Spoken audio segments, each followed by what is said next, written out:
Today is supposed to be the first day of my vacation. However, I'm not vacationing the way you're supposed to.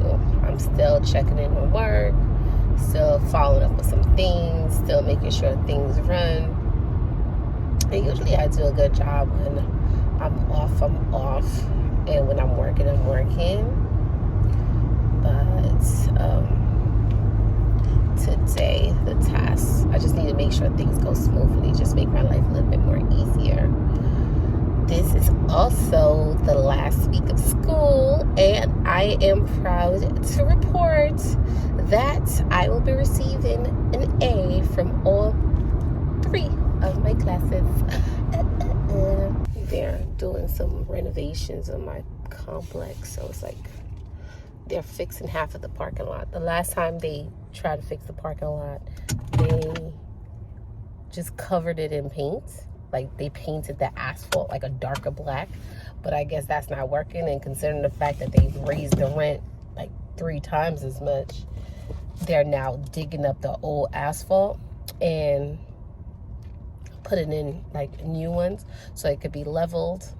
But they upgraded the grounds. What's it called?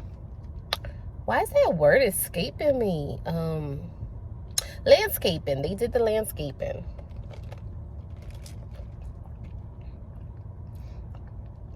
But now, like, with the cost of rent going up, now if you can buy, now is the time to buy. Like, I know like a lot of studies are saying wait for the prices to go down and wait for the bubble, but a house will always be a good investment. Like, a house is the fastest way to build wealth.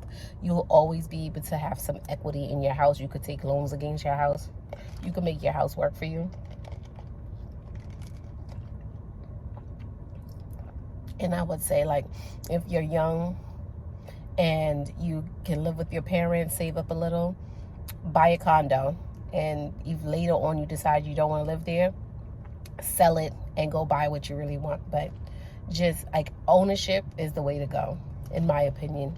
If I knew what I knew now, like in my early 20s, I would not have stayed in New York. I would have moved when I wanted to. Like in my early 20s, I had wanted to move to Raleigh, North Carolina. Knowing what I know now, I would have just did it.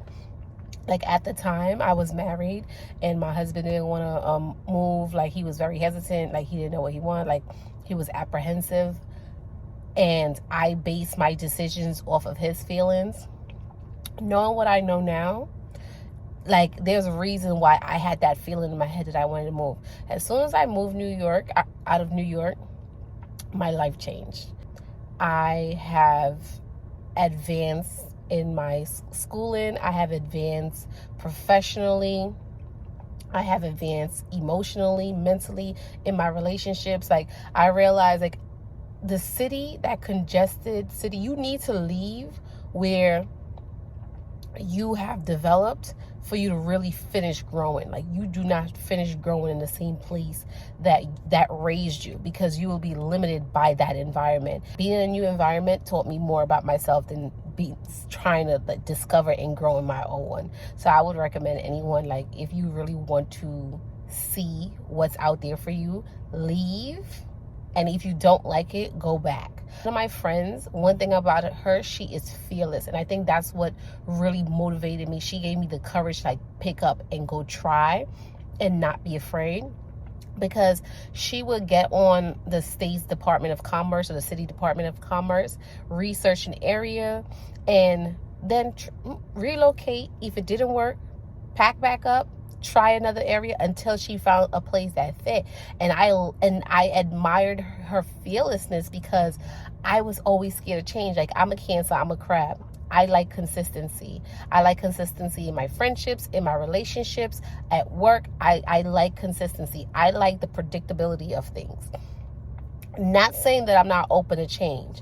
I can change, I can adapt. However, I do notice that if things are a little too inconsistent, too spontaneous, like even spontaneous people like that, people who are unsure, iffy, can't make their mind up, or they hopscotch, like one day you're hot, next day you're cold.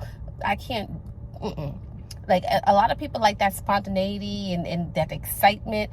No, I like knowing that if you get up at 6 o'clock, get up at 6 o'clock. You have breakfast at 8. You're leaving the house at 9. I know you're gonna be walking through the door at 6:30. Consistency. I like consistency. To me, sporadic changes or changes in routine signal to me like danger, something's wrong. I realized all the things that has made me excel or succeed is because I developed a routine and I stuck to it. And people who I know don't have a routine, like their life is just up and down, their life is in shambles. And I started looking at how successful people maintain their lives that I know, like within my personal circle, not like people on the internet or social media, people I know in real life. What is it that they have in common? And I will say they all have consistency. They have consistency. They found a niche, something that works, and they just kept on working at it, working at it, working at it. And that was how they were able to cultivate their results in their life. And that is what I'm mimicking. And I do notice, like, anytime when I stick to a routine, I stick to change, like, yes, every now and then, like, I'll need a break in the monotony and I'll take it. But for the most part, no. I like to go to bed at 9:30 because I want to be well rested to wake up at 6 o'clock in the morning. And at this age, when I find people who want to do too much, that's too exhausting, I leave them alone. I do. Like, you ever get tired looking at someone, like they tell you about their day, you get exhausted listening to all the activities they did?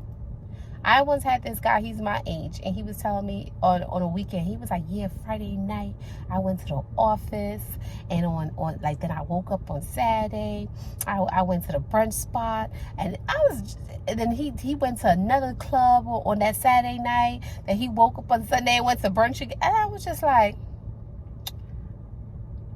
for me, this is what would have been, I have to choose which day. Either I'm going to the club on Friday, or I'm going to brunch on Sunday. One or the other. Actually, no. If I go to the club on Friday and I take a little break on Saturday, I may be able to squeeze brunch in on Sunday. But jam-packed activities, baby, I take vacations and I hang out in my hotel room. I'm one of those people that go to a whole other country and sleep. And people be like, oh my God, you're on vacation. No, this is the vacation. I want to be away from my life. I want to sleep with views. I want to be able to fall asleep on the balcony. And I get ocean view for what? To look at the ocean. Why would I pay all this extra money for ocean view and I'm not even enjoying the view? Like, come on, what is this? But I have accepted that I'm an old lady. I'm an old lady, and I'm okay with that. I should marry an old man, like a 50-year-old or a 60-year-old, you know, one that has lived his life and he just want to rest. He just want peace. He wants his dinner on the table at 6 o'clock. That's who I should marry. I could put his pills in his pill box. I could lay out his clothes, wash all his clothes on Sunday, iron them and lay them out. Oh, he'd love me. Okay, Tessie. Let me tell you, this is how you know the rent is going up. I've seen someone in my apartment complex with a Maserati. There's Teslas now. If they put in a Tesla station, I know it's time to move out because I'm not going to be able to afford the rent. I was talking to a fellow colleague, and she was telling me she purchased her house in 2018.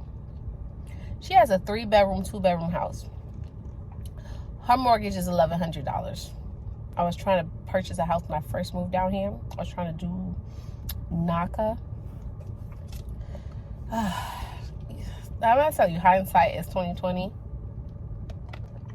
My best advice to anyone is, whether you're in a relationship, whether you're single, if there's something that you want to do, if there's a plan or a vision you have for your life, do not let anyone talk you out of it.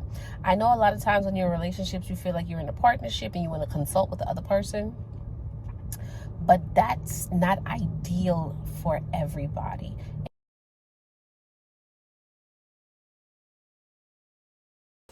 My friend Christina introduced me to these sparkling juices. from Trader Joe's, and now I'm obsessed. Like, I've tried this one, so I'm gonna try this one and this one to see if I like them too. This is what my Trader Joe's bouquet look like. I bought 2 hydrangeas and 1 baby's breath, and I think this is gonna be like my new floral arrangement.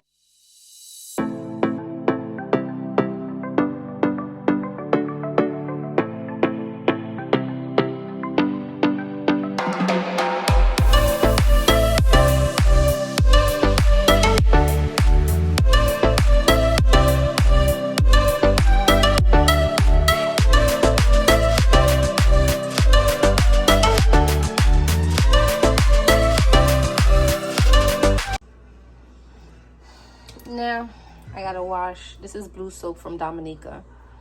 If you go to the Caribbean supermarket, look for blue soap, like a bar of blue soap, right? It's made in Dominica. I don't know if you could see. Let me see. Like you could, so see the star? It's made in Dominica. It's made in Belfast factory back home in my country. And this will get your it'll take any stains out of your clothes. You can use it for your makeup brushes. You can use it for your white clothes. It's called blue soap. My mother said you can bathe with it. I wouldn't bathe with it, but my mother said you could bathe with it. We used to use this soap to wash our clothes. When I was growing up, we didn't have a washing machines back in Dominica. So we used to go to the river with this bar of soap and rub on our clothes and do our scoops to get our clothes clean. So if you go to a West Indian supermarket, look for the blue soap. Support our soap. It's just I thought that it was not recording.